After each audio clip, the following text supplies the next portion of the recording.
बच्चों की ये चीते हैं, ये चीते हैं ये बच्चे। इन्होंने उन लोगों को मात कर दिया जो कि कई-कई 100 ड्रामों में आ चुके हैं भाई। ये आदमी इसकी ज़ुबान बहुत तेज़ है, माया के जो फ़ादर है ना, ही इज़ वेरी शार्प। मैंने वो सीन देखा, मुझे बहुत दुःख हुआ उस वक़्त जब उसके फ़ादर ने ये उसको बात कही और उस बेचारे का जो सारा कॉन्फिडेंस और सारी चीज़ें थी ना, वो शटर हो गई।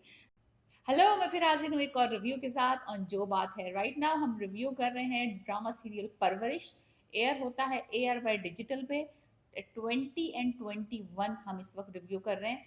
अगर आपने ये ड्रामा अभी तक नहीं देखा, बहुत ही बेहतरीन ड्रामा है। और in the beginning of my review I want to thank Fahad Mustafa to producing this drama, because इस तरह के ड्रामे बहुत कम प्रोड्यूस होते हैं इस तरह के टॉपिक्स के ऊपर। और इतनी अच्छी प्रोडक्शन, इतना अच्छा कॉन्सेप्ट, बेहतरीन काम किया है हर किसी ने इस ड्रामे में। मुझे नहीं पता कि डायरेक्टर इस ड्रामे के कौन है। प्रोड्यूसर तो मुझे पता ऑफ कोर्स फहद मुस्तफ़ा की प्रोडक्शन हाउस है, लेकिन अदरवाइज मेरे पास अल्फाज नहीं है कि मैं इसकी तारीफ कर सकूँ इस ड्रामे की। अगर आपने ड्रामा अभी तक शुरू नहीं किया है और आपको लग रहा है चूचा चूची ड्रामा है, बच्चों का ड्रामा है, इस तरह की कोई बात नहीं है इस ड्रामे में। आप इसको देखेंगे और आप रिलेट करेंगे कि आपकी फैमिलीज़ में और हम सब की फैमिलीज़ में इस तरह की चीज़ें होती रहती हैं। ज़रूरी नहीं है कि हमारे बच्चों के साथ ही हुआ हो, हमारे फैमिली में, हमारे घर में, हमारे आस-पास हमने सब ये सब कुछ देखा हुआ है। और आपको रियलाइज़ होगा कि हमने कितना कुछ गलत किया है अपनी लाइफ़ में, कितने कुछ गलत बातें कही हैं लोगों को, कितनी कुछ गलत बातें सुनी हैं लोगों से और चुप रहे हैं इन द नेम ऑफ तरबियत, सकाफ़त, जनरेशनल व्हाटएवर। बट इस ड्रामे में दिखाया है कि बड़े और छोटे दोनों लोग गलतियाँ करते हैं। सिर्फ़ एक ये नहीं कि छोटे यंग बच्चे जो हैं, वो ही बस गलतियाँ कर रहे हैं और बड़े जो हैं वो भई परफ़ेक्ट हैं। वो उन्होंने दुनिया देखी हुई है और जो बच्चे हैं बस वो हमेशा वही फ़ॉल्ट पे हैं। कोई ऐसा नहीं है कि कोई नसीहती ड्रामा है, कोई आपको नसीहत दे रहा है, कोई लेक्चर दे रहा है, नहीं। लेक्चर वेक्चर कोई नहीं है। यो आप देखेंगे, आप एन्जॉय करेंगे, आप मूवमेंट को एन्जॉय करेंगे, डायलॉग्स को एन्जॉय करेंगे, एक्टिंग्स को एन्जॉय करेंगे। एक्टिंग इन बच्चों की, ये चीते हैं, ये चीते हैं ये बच्चे। इन्होंने उन लोगों को मात कर दिया जो कि कई-कई 100 ड्रामों में आ चुके हैं भाई। ये बच्चे ऐसे हैं सॉलिड। इस 2 एपिसोड्स में 2-3 सीन्स ऐसे हैं जो आपको हिला के रख देंगे। यानी कि आपका दिल दहल जाएगा। आप मैं कई दफ़ा रोई हूँ इस ड्रामे को देखते हुए। यानी कि मुझे ये समझ नहीं आ रहा था कि मैं जो रोऊँ एक बाप की बेबसी पे, या एक बच्चे का जो माँ-बाप नहीं समझ रहे उसकी बात को, उसके पॉइंट ऑफ व्यू को, उस पे मुझे दुःख हो रहा है, या फिर मैं एक बाप की बेबसी जो हमारे कल्चर में, माशरे में होती है कि जब लड़कियों का कोई रिश्ता टूट जाता है या कुछ हो जाता है, बाप और माँ को कितनी बातें सुननी पड़ती हैं। दोनों लिहाज से, बड़ों के हिसाब से भी और बच्चों के हिसाब से भी, दोनों के पॉइंट ऑफ व्यू बहुत क्लियरली इस ड्रामे में दिखाए हैं। और आप दोनों के देखेंगे कि दोनों अपनी-अपनी जगह जो हैं, इन डिफरेंट सिचुएशन सही हैं। ऑफ कोर्स बड़े लोगों का तजुर्बा ज़्यादा है और बच्चों का नहीं है। इसमें दिखाया जो वली और माया की जो स्टोरी चल रही है, और माया और वली की जो रोमांस कह लें आप, अभी शुरू भी नहीं हुआ था, यानी कि अभी तो बस बात शुरू ही हुई थी तो इतना बड़ा फड्डा हो गया। फिर वो वलीद वाली जो लड़ाई हुई थी उसकी, और वो जो हुआ था पिछले एपिसोड में। एनीवेज़ धमाके ये हुए कि जो माया के फादर हैं वो पहुँच गए वली के घर। मुझे तो जब मैंने उसको देखा ना दरवाज़े पे, मैंने कहा यार अब ये आदमी, क्योंकि इसकी इसकी ज़ुबान बहुत तेज़ है। माया के जो फादर है ना, ही इज़ वेरी शार्प टंग। सो मैंने कहा यार ये आएँगी, अब वली की शामत आएगी। अब नुमान इजाज़ का जो प्ले कर रहे हैं रोल, मैंने कहा ये बंदा जो है ना अपने बेटे को कूटेगा। कूटने तक तो ठीक था, मुझे लगता था कूट ले, मार ले, और उसने आके शोर-शराबा डाला है माया के फादर ने, वो तो बात सही थी।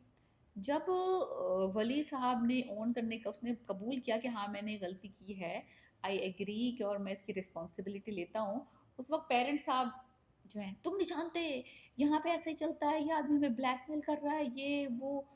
फिर जब मुझे लगा कि थोड़ी देर, मुझे माया के फादर वैसे पसंद नहीं थे ओवरऑल। आप एग्री करेंगे क्योंकि वो बहुत उसकी शादी करवाना चाह रहे थे। तो मुझे इतना कोई इस बंदे से कोई ख़ास दिलचस्पी नहीं थी। लेकिन इस सीन में जब वो उनके घर आते हैं और फिर वो कहते हैं कि तुम्हारी बेटी भी है, तो फिर वो सलमान चुप कर जाता है ना। तो उस वक़्त मुझे थोड़ा तरस आया इस बंदे पे ना, कि he was in his mind, अपनी मेंटालिटी, अपने मिडल क्लास दिखाया उसे। उस हिसाब से वो भी क्या ही करे, यानी कि जिस एनवायरनमेंट में वो लोग रहते हैं और जिस एनवायरनमेंट की फैमिली होती है, उनको उसी हिसाब से वो उसमें बाउंड होते हैं। तो वो अपने उस हिसाब से, अपने एक्सपोज़र के हिसाब से वो फ़ैसला करना चाहते हैं अपने बच्चों के लिए, और वो भी बेचारा, मुझे ज़रा-सा तरस तो आया उस पे। एनीवेज़ नुमान एजाज़ का जो रोल दिखाया है उसमें, जो फ़ादर दिखाए हैं अली के, अ, उसने लड़ाई झगड़े में, सब बातों में ना, जो उसने कहा काम किया ना, वो बड़ा डेविस्टेटिंग किया। उसने अपने बेटे का जो एडमिशन करवाया था, सेल्फ फाइनेंस पे कह लें आप, या जो भी सिफारिश से करवाया था, वो उसने उसको जता दिया। उसने जता दिया कि तुम तो किसी काम के नहीं हो, you are a loser, you are a third class हो, तुम क्या ही कुछ कर सकते हो, तुम पागल हो, ये।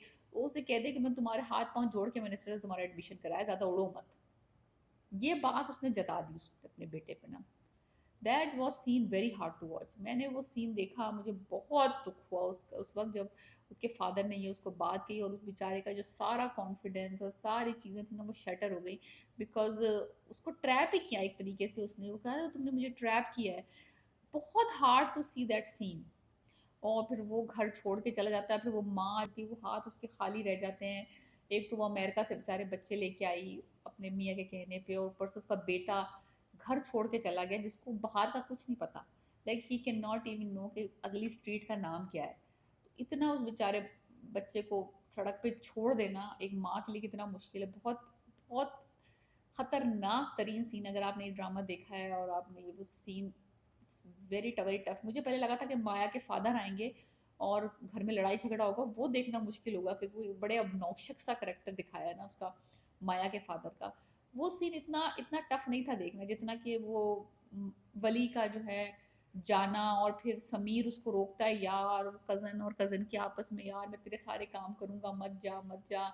और वो वाले जो, वो जो इंटरेक्शन और वो सीन्स देखना बहुत टफ था।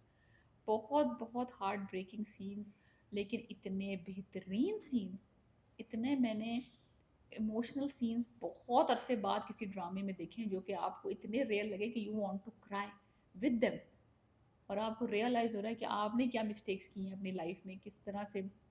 एनीवेज, इतना अच्छा लिखा है ये ड्रामा, जिसने लिखा है मैं कहती हूँ, और जिन्होंने इसको परफॉर्म किया और जिसने डायरेक्शन दी इस ड्रामे की, इट्स लाइक सो नेचुरल। फिर उसकी दिखाया, वो सड़क पे बेचारा रुल रहा है, ख्वार हो रहा है, खप रहा है कि मैं खुद अपने बलबूते पे बन के आऊँगा कुछ, यानी कि सेम। वहाँ पे उसकी माँ डेविस्टेटेड है, उसकी बहन डेविस्टेटेड है।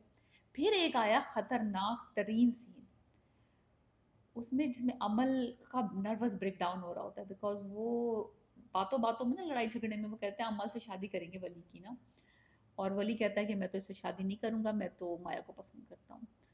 तो जो पूरा उसने अपने आप को कंपोज करके रखा होता है ना, अमल ने दिखाया है, बड़ी परफेक्ट बच्ची है, थर्ड ईयर मेडिसिन में पढ़ रही है, और बड़ी समझदार है, बड़ी ट्यूशनें भी पढ़ाती है। और वो बंदी जो है, उसने अपने आप को कंट्रोल करके रखा हुआ अपने पेरेंट्स के सामने, फैमिली के सामने, एक इमेज बनाया हुआ है।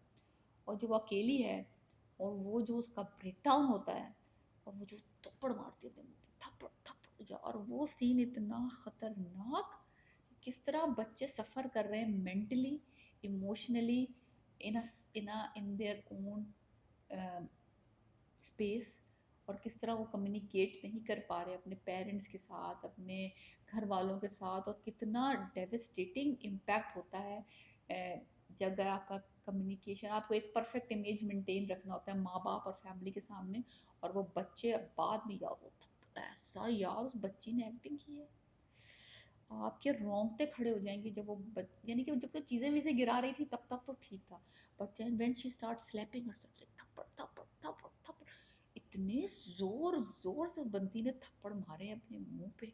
और क्या फिनोमिनल एक्टिंग की है उस बच्ची ने। मैं कहती हूँ मेरे रोंगटे अभी भी, like I am, it is so good, such a good performance by all of them. सब बच्चों की परफॉर्मेंस है। फिर समीर जो है, वो वली को स्टॉप करता है, वो सीन। फिर जो नुमान एजाज और उस वली का सीन। फिर सवेरा नदीम जो अपने बेटे को खो देती है और बैठी हुई है बेचारी हार के ज़िंदगी अपनी, वो सीन। लाइक 4-5 सीन इस ड्रामे के, इस 2 एपिसोड 20 और 21 के ऐसे हैं कि आप भूल नहीं पाएंगे कभी ज़िंदगी में। वो थप्पड़ों वाला सीन तो मैं कभी नहीं भूल सकती, जो बंदी अपने को थप्पड़ मार रही है। मैं कहती हूँ वाह, व्हाट अ सीन। और वो बेचारा रुल रहा है सड़क के ऊपर, ख्वार हो रहा है। What a performances, what a drama. मैं कहती हूँ अगर आप इस ड्रामे को मिस कर रहे हैं, प्लीज़ वॉच दिस ड्रामा। एक एक अमेजिंग चीज़ आप मिस कर रहे हैं पाकिस्तान टेलीविज़न के। अगर आप फ़ैन हैं, ड्रामे के फ़ैन हैं, please watch this. It is a brilliant brilliant production. Thank you so much for Mustafa for doing this, and please subscribe my channel. Let me know what should I review next.